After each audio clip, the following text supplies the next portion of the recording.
What do customers want? They want satisfaction. They want you to meet their expectations, right? If you meet their expectations, then they don't convince. What happens? There's three things that can happen, right?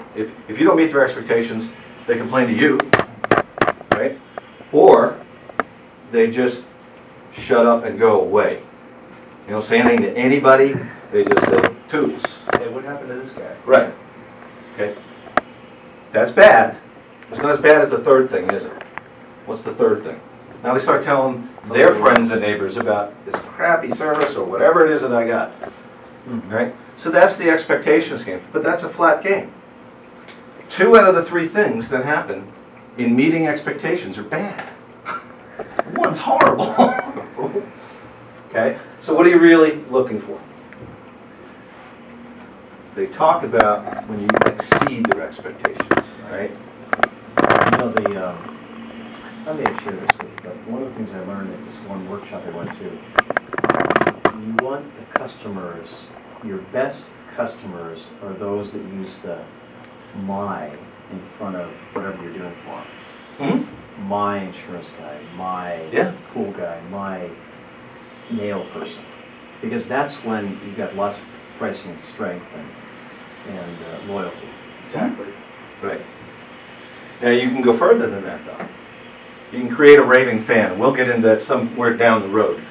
But right now, if we're talking about satisfaction of expected services rendered, you know, that's kind of like the base, right? Yeah.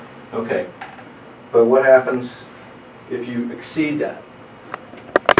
Okay. Where are your moments of truth with the customer? And yours are pretty easy to figure out. Renewals. Renewals. I got a problem. Yeah. Okay. I got another one for you that I think you probably do. I don't know if you do or not. But when you review somebody's, especially in a business environment, if all you're doing is creating a place where here's my quote, send me a check, you know, that's pretty low expectations. Okay, maybe they're met, but, you know, at the time when they really need you is when there's an auto accident, there's a flood in the house, or whatever, you know, pipes broke, and they call and they want to make sure that they don't have to go crazy to get this thing fixed. Sure. There's your real moment of truth with a current client, right?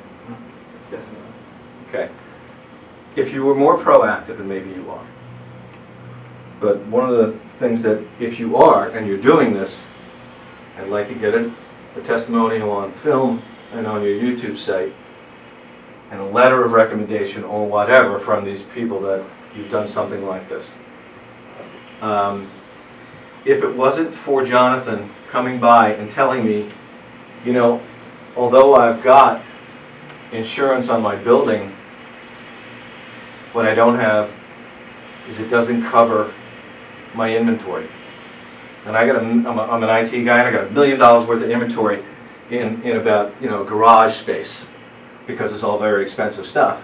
I've had a flood. I just lost $1 million worth of inventory. That, well, yes, I'm covered for the garage. I'm not covered for the inventory. Oh my God! But Jonathan came in to me last year and said, "Hey, you realize that you know you're in danger here, because you're a $4 million business. You lose $1 million worth of inventory in one fell swoop. You're Chapter 11. Don't you think you need this?" Guess what? Now Jonathan's not talking to him about price. Now Jonathan's talking to him about value that he's providing. How would you use that video?